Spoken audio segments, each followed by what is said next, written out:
Nama saya Putri Karina Pagitarigan, NPM 20030030, jurusan S1 Perbankan Syariah, mata kuliah pengantar manajemen, dosen pengampu Ibu Selvia Nurmasari, MEI. Di sini saya akan menjelaskan tentang proses motivasi dan pendekatan terhadap motivasi. A. Pendahuluan. Motivasi merupakan hal yang sangat mudah dijumpai dalam organisasi, terutama berkenaan dengan orang-orang yang ada di dalamnya. Hal ini terkait dengan salah satu fungsi dari manajemen, POMCE: planning, organizing, motivating, controlling, and evaluating. Pemotivasian adalah pekerjaan manajemen yang sederhana namun rumit dalam pelaksanaannya. Dikatakan sederhana karena sebagai seorang pimpinan hanya perlu mengetahui apa saja yang dibutuhkan oleh anggotanya. Dikatakan rumit karena upaya pencarian terhadap apa yang dibutuhkan oleh anggotanya tidaklah mudah, dikarenakan adanya perbedaan kebutuhan individu di dalamnya. Pemenuhan kebutuhan individu dalam organisasi inilah. B. Pengertian proses motivasi. Motivasi atau motivation dalam manajemen hanya ditunjukkan pada sumber daya manusia umumnya dan bawahan khususnya.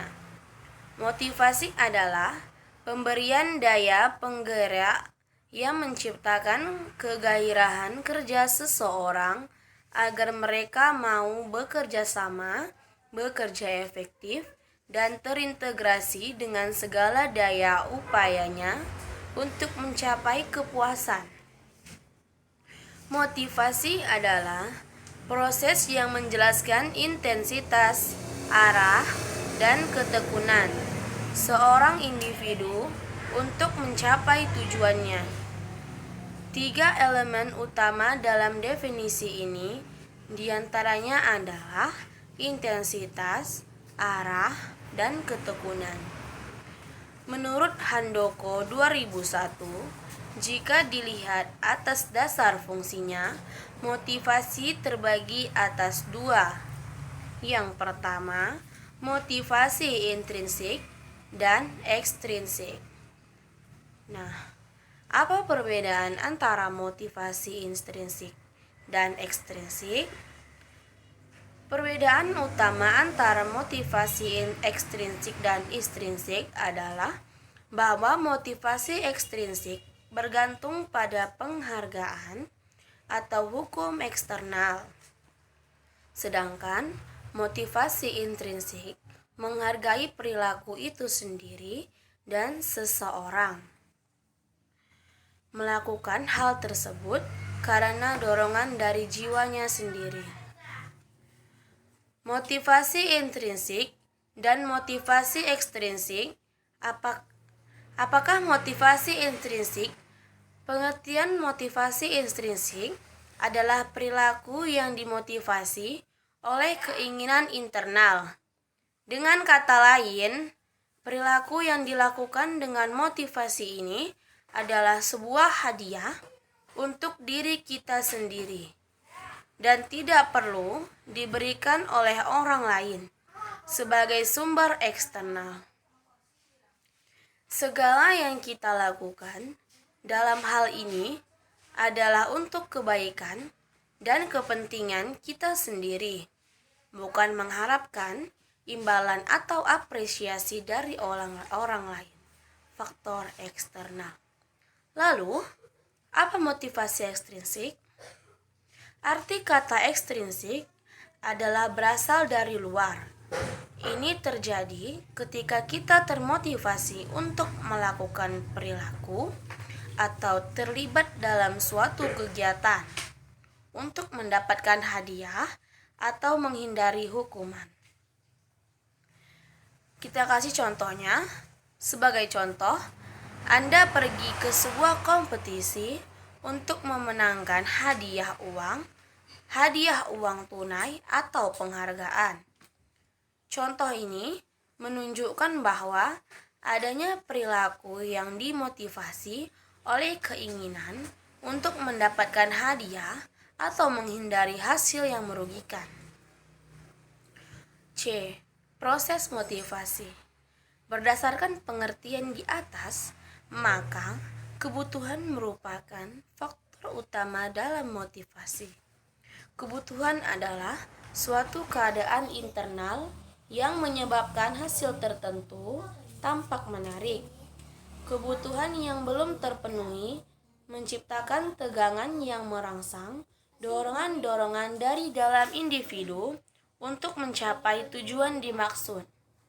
Dorongan ini menimbulkan suatu perilaku pencarian untuk menemukan tujuan-tujuan tertentu yang bila tercapai akan terwujud pemenuhan kebutuhan dan mendorong pada pengurangan tegangan. Proses motivasi ini dapat dilihat dalam skema kebutuhan, dorongan, tindakan, kepuasan. D. Pendekatan terhadap motivasi. Yang pertama, pendekatan tradisional. Yang kedua, pendekatan hubungan manusia atau human relation. Yang ketiga, pendekatan human research management. Pendekatan motivasi merupakan pendekatan secara psikologi dan manajemen sebagai reaksi dari pendekatan mekanis. Pendekatan motivasi ini berfokus pada karakteristik pekerjaan yang memberikan arti bagi pekerjaannya. Pekerjaan dirancang agar pekerjaan tersebut memberikan perasaan dirinya berarti bagi perusahaan. Pendekatan sistem dalam motivasi. Yang pertama, teknik terhadap pendekatan kerja. Yang kedua, teknik pemenuhan kebutuhan. Yang ketiga, teknik komunikasi persuasif. E. Saran. Saran setelah memaparkan banyak hal tentang motivasi, maka saran-saran yang direkomendasikan bagi para pimpinan dalam memotivasi anggotanya adalah A. Memotivasi anggota organisasi dengan memotivasi diri sendiri. Sebuah tempat yang bagus untuk mulai belajar tentang motivasi adalah belajar untuk mulai memahami motivasi diri sendiri. Jika pimpinan antusias tentang pekerjaannya, maka itu jauh lebih baik. Itu jauh lebih mudah untuk melakukan pemotivasian terhadap anggota organisasi lainnya. B. Selalu bekerja untuk menyelaraskan tujuan organisasi dengan tujuan anggota. Viktor Fromm, bestseller dalam Agus Dharma 1997-330,